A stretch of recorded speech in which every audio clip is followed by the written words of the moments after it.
अध्याय 2 अंधेर नगरी चौपट राजा। कहानी। प्रस्तुत कहानी एक नगरी के राजा की मूर्खता पर आधारित है, जिसमें उसकी मूर्खता के कारण किस प्रकार उसका अंत हुआ, यह दर्शाया गया है।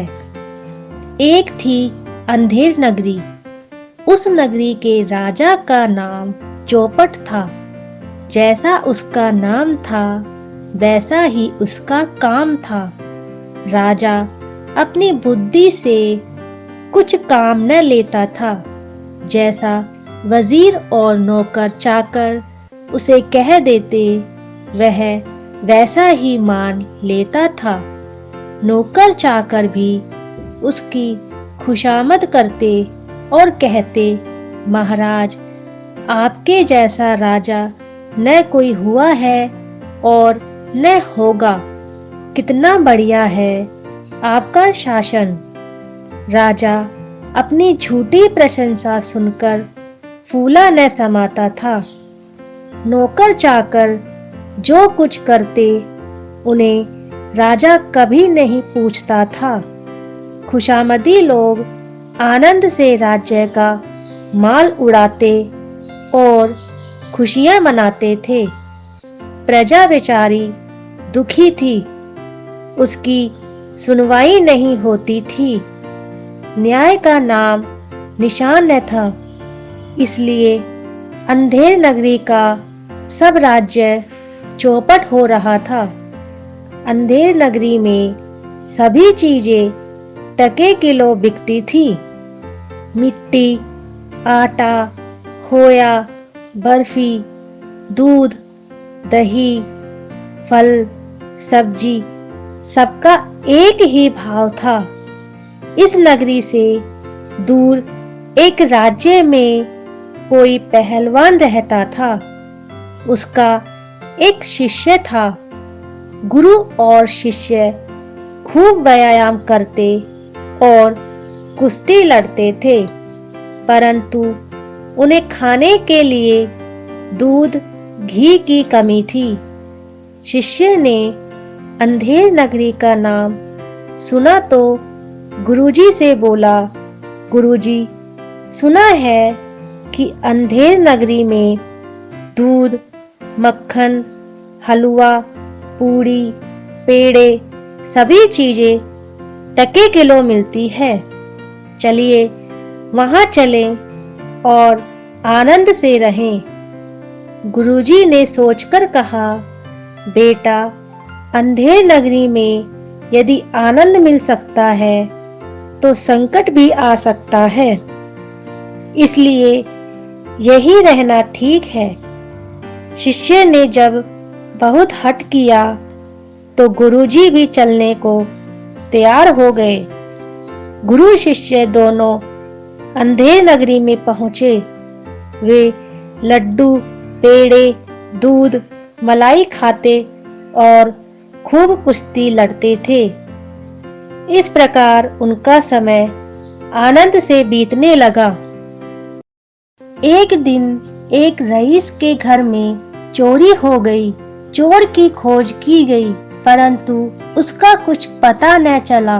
राजा ने आदेश दिया, इस नगरी में जो सबसे हट्टा कट्टा हो, उसे पकड़ लाओ और फांसी पर चढ़ा दो।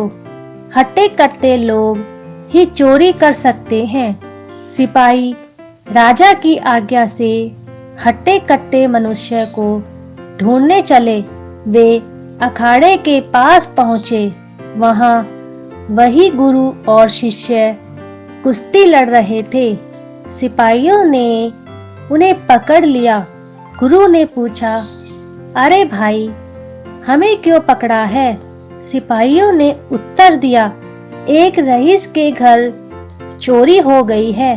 चोर का पता नहीं लग रहा है, इसलिए महाराज ने आदेश दिया है कि जो सबसे हट्टा कट्टा हो, उसे फांसी पर चढ़ा दो।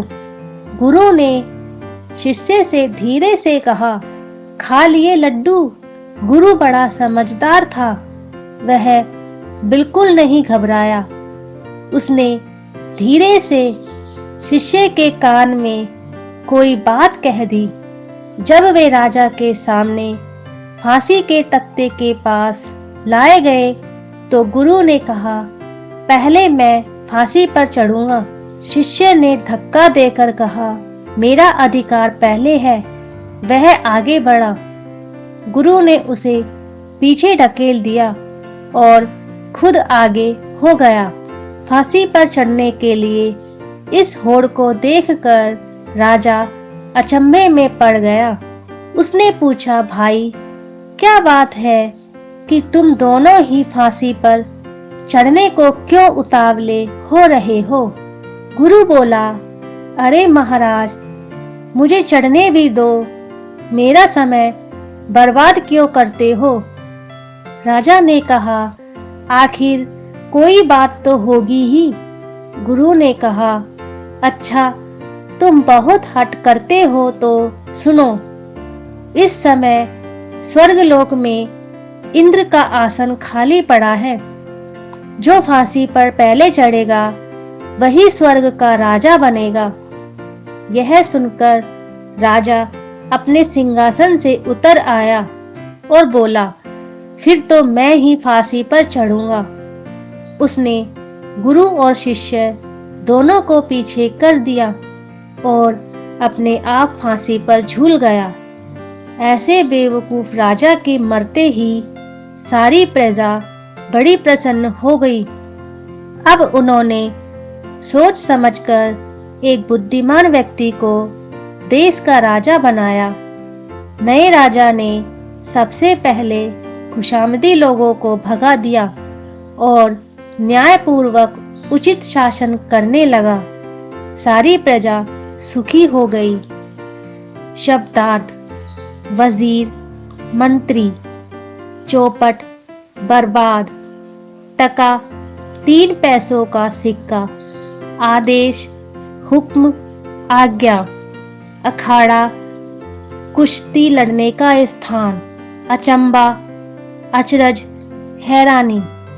शासन, हुकूमत। संकट, मुसीबत। हठ, जिद। हट्टा कट्टा, मोटा ताजा। होड़, मुकाबला। आसन, सिंहासन, गद्दी, कुर्सी।